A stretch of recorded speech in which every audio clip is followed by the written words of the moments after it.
How are you? Doing good. Thank you so much. Thank you for having me. Preparing for the next tour.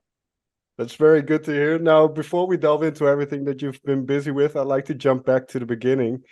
Now, I believe you got into kind of heavier music around 13, 14. What could you find in that type of music? Uh, Actually, it's really interesting because I started noticing even the earlier age of my super early teenagehood, I guess. Mm, I started noticing that I really like certain music a little bit more than other music. And that music that I tend to like more just speaks to me. It's almost like I feel it in a way. Now, when I was a child at that age, I didn't really understand lyrics to be able to like connect on that level, or I couldn't really understand why certain music is speaking louder to me than others. But slowly, I discovered that the more weird music to me at the time, the more non-popular music is the music that I like the most. And the only source of music, I guess, culture that I could have at the time was MTV. mm. And when I was a teenager, MTV used to be really fucking cool. We used to be able to hear such a big diversity of music, including really heavy bands or slightly alternative bands, or, any kind of bands were there. And that helped a lot because pretty much around that time I was like, okay, I think I like the band Queen. I think I like Michael Jackson a lot. I like, I really liked Duran at the time. Mm. Like if something was there, and then slowly they started playing, newer type of metal, which got the name new metal in that era, Yeah. and all that. But the band that spoke louder the most to me was Nirvana, which I understood that many sounds that Nirvana has in their music are unusual sounds in music industry, and that's why many people don't understand it and don't like it. But in theory, it's not as heavy as some other bands that were on MTV. But yeah, Nirvana was the band that got me deeper and deeper into like alternative music. Mm. Later on, I started listening to also radio stations because I got for my birthday a little portable radio thingy. I don't even know how to call them, if they even exist. But yeah, I The could. Walkman. No, I no, used to have. Okay. it was only for radio. So it was very Okay. small device, and you could only switch the FM Okay. frequencies. That's all. So I started listening to some alternative radio stations. And then eventually, I started having friends that were listening to more different music, and they would like give me things to listen to. And yeah, so that's how I slowly started listening to different bands, and then started buying music when I was a little older and started working and had my own money. So yeah, pretty much that's how everything started. One quick question, because I find it interesting. Is there one song that you liked when you were growing up, but didn't really understand, and now that you're older, you kind of understand why you liked it, or why it kind of Uh, spoke to you? yeah, it was the song People Equal Shit by Slipknot. I had Mm, no idea why I like it so much. And then slowly, when I started understanding the lyrics as well, I could understand the frustration in the vocalist's mm, voice, and like why like I liked it so much. Obviously, I like the music a lot and how angry and determined the voice and the vocals sounded in that song. But then later on, growing up, and understanding the lyrics as well, you're like, oh yeah, I get it now. mm. But I find that interesting because you mentioned kind of around that age where you get your own money, you get to Yeah. explore your own musicality. By that time, were you already writing down thoughts onto paper? Yes, I Okay. started writing for a completely different reason. I was 14, and I had my best friend in school that was always with me. We were like sisters. And it was actually, I believe, her idea to start writing things down, emotions, little poems, little ideas here and there. We first had like a small notebook where we would just write things down, just ideas. And then slowly I got so curious about it, and I was like so in love with the process. And I would just sit home and after doing my homework, sit there and think about rhyming and think about how to put your emotions correctly on the paper and things like that. And she was the only one to be able to read those poems, and I was the only one to read her poems. So yeah, we would like even correct each other and or like add to each other's poems, and it was pretty cool. We would like hang out together like somewhere in a nature or somewhere on a the roof of the house that we are not supposed to climb or something like that. Yeah. It was super cool. It was not connected to any music in general, but it was definitely pretty much in the same time when, you know, I was listening already to Nirvana at the time. She was also listening to some alternative music, not as heavy as me, but still alternative and different, you know. So yeah, that's pretty much when it started at age 14. I still have that notebook somewhere. Okay. And when was the last time you looked into the notebook? That specific notebook, I think I looked into it a couple of years ago, maybe during COVID lockdowns or something like that, because I was changing a lot of things in my house and I found it. So yeah. No, but I think it's really cool when you see those very first or very early attempts of creativity. Can you see kind of because you've been writing lyrics now for a long time? Yeah. Can you kind of see what you were trying to convey? Can you see the emotions that you were trying Oh to? yeah, absolutely. I exactly know what I was feeling too, because it was a very difficult type of childhood that I had, and a even more difficult type of teenagehood that I was going through. And I'm very, very happy and feeling lucky that I did have a best friend to help me, because my sisters are way smaller than me and I had to take care of them. And in a way, there was no one there for me and she was there for me. So that really helped a lot. I'm very thankful. And her like teaching me or encouraging me to write was also a big thing. I might have maybe tried to do that later on in life, but at that point in my life, it was definitely influenced by her.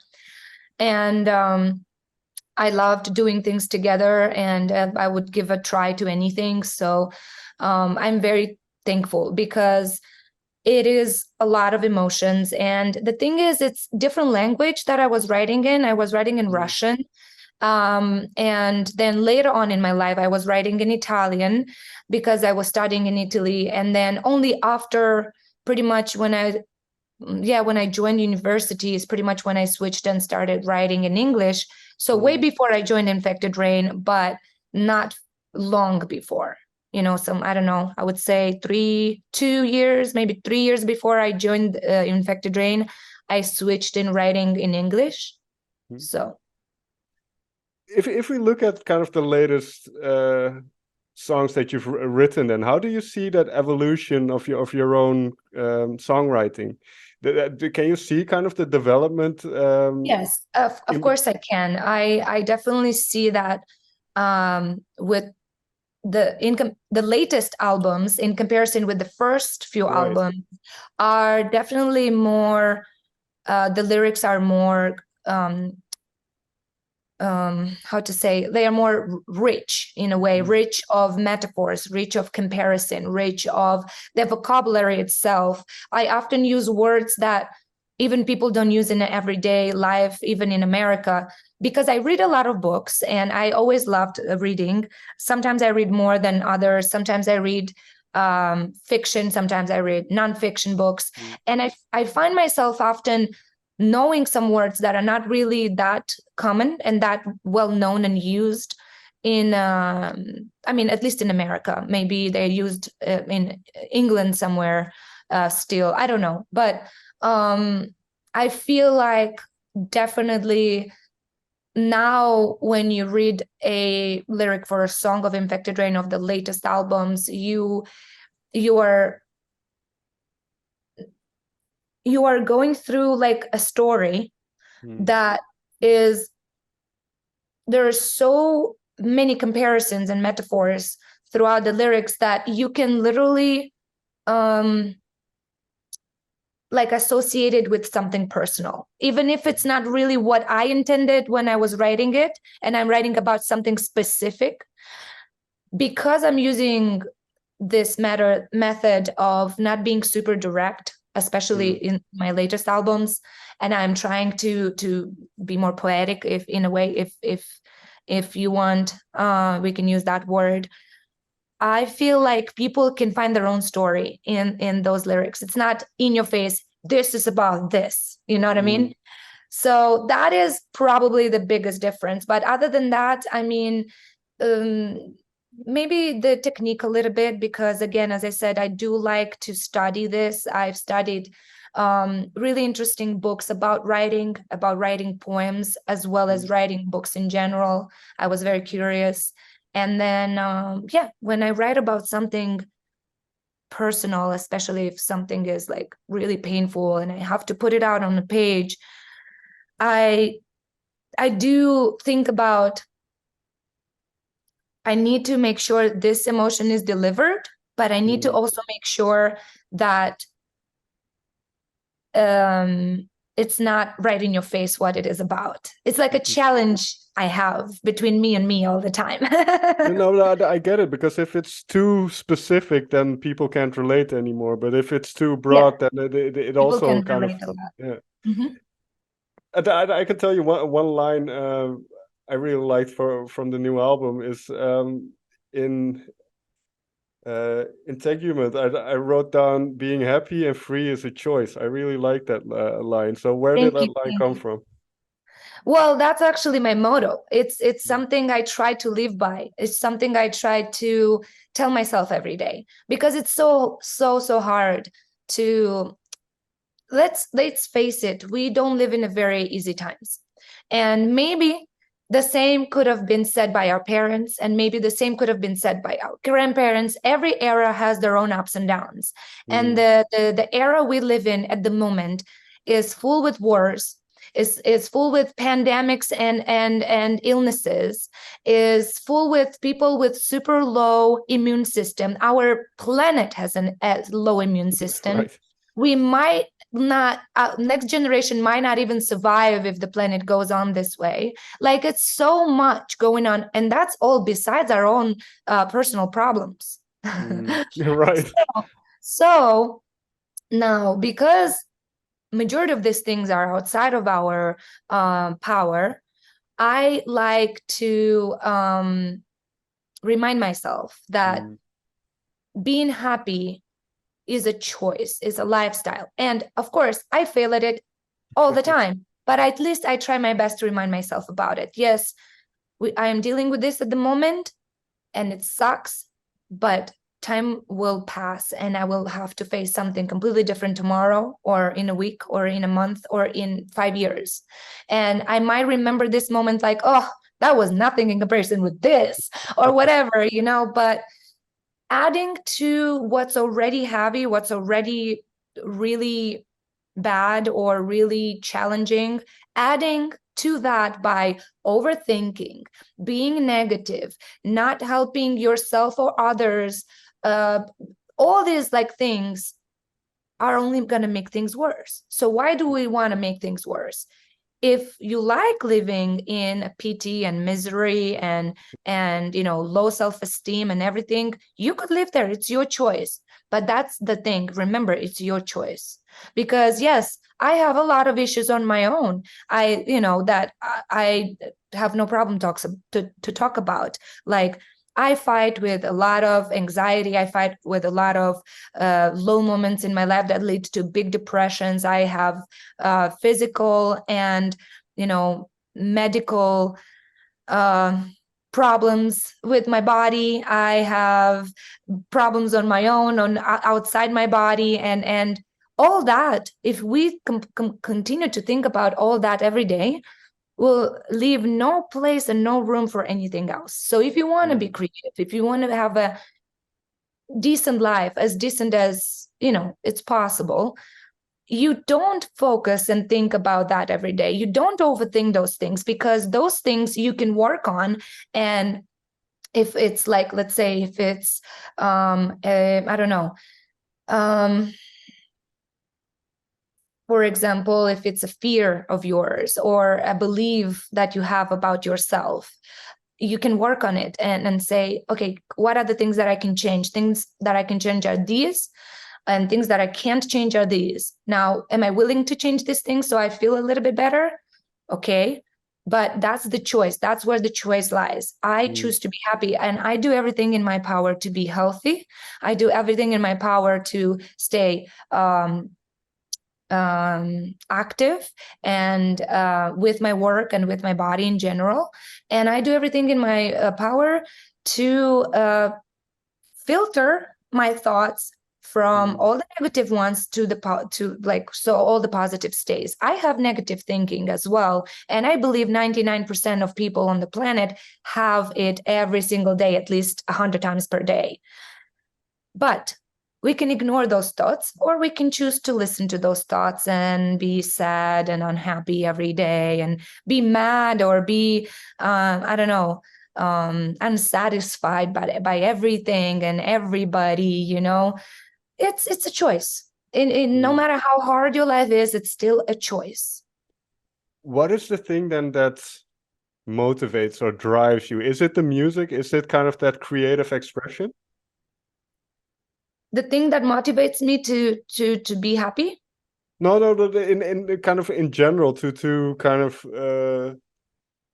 to do I don't know if this is the right way to say it, but kind of just to pursue things, just to, like you said, just not to sit inside, but just to go out and try at least to get a clear head. Or so what motivates me in life in general is just, this is my life and I am in charge of my life. As soon as I accepted that, and I accepted that if I'm not going to do something towards my goals or towards my dreams, or even just the simple everyday life things like waking up earlier than sleeping in. It's my choice. I choose to wake up earlier so I can do a lot in the first part of the day. You know why? Because I absolutely love lazy evenings and they make me happy. I love watching movies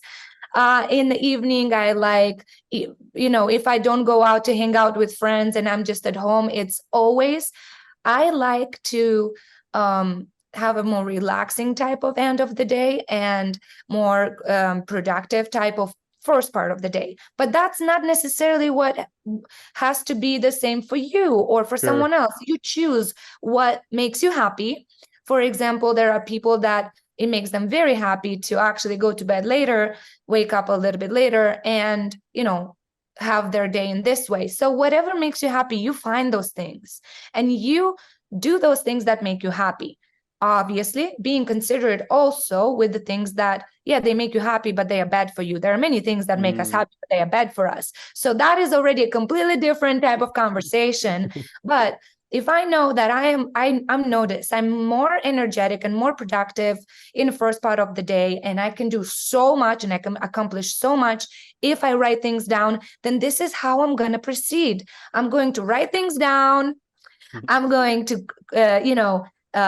have the super awesome satisfaction to cross the things that I've done. It's so cool. Like, all these are done, all these are not done yet. Like, I got this, you're like, oh, look how much I've done. This satisfaction is so contagious to me. I want to do more next day and more if I can, of course.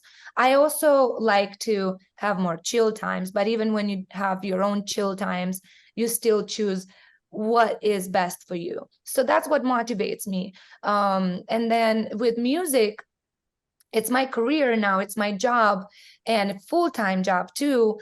I know I learned in the hardest way possible, coming from such a small country, like with infected rain, we were never given anything. We were never given help. We were never given money. We were never given advances. We were never given promotion. We were never given exposure. We were never given, I don't know. We had no opportunities. And for 10 years, we did everything by ourselves, and we learned it in the hardest way possible. If you don't do it yourself, no one will do it for you. So you have to do it yourself to achieve something. At least you put everything that you were able to do or to put into at the moment, So that's what keeps me going. And with this side project, Death Dealer Union, and the album that you just mentioned that came out September 22nd, and with the song The Integument, I am writing about my own, life experiences, just like I do with Infected Rain. I apply the same exact methods and techniques. So it's just one of those songs where I want to share with the world little things that I have to remind myself as well every single day. Being happy is a choice, It is. I think this being happy and free is a choice. Thank you for being so thorough in your answer. It's very good. I have one final question then, because with the album coming out, then what do you hope people hear in it then? Because you're so well, actually, same thing that I would hope, not expect, just hope. With every single song or every single album I've done before, I always hope that maybe by this song or thanks to this album, people can relate to it, and people can be helped. People that pay attention to the words like you did. You were like, okay, this specific song, this specific phrase spoke to me loudly. I want to ask her about it, because maybe in this specific time in your life, that was exactly what you needed to see, and you saw that.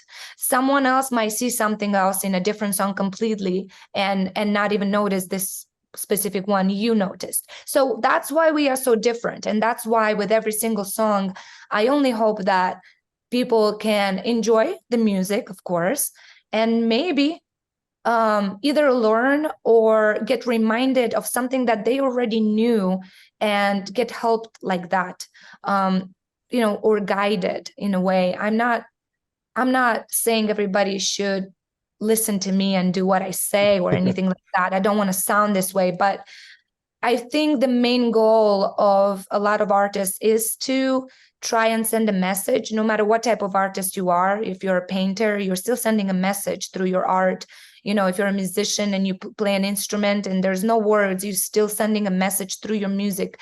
It's always the message that you send, that you hope that maybe there is that one person in whatever part of the planet possible that would be touched by these words and will be like, oh, I know about it too, I will, this speaks to me. I want to listen to this again. I think that's a beautiful place to end. Elena, may I thank you so much for taking the time to talk with me. Thank you so much.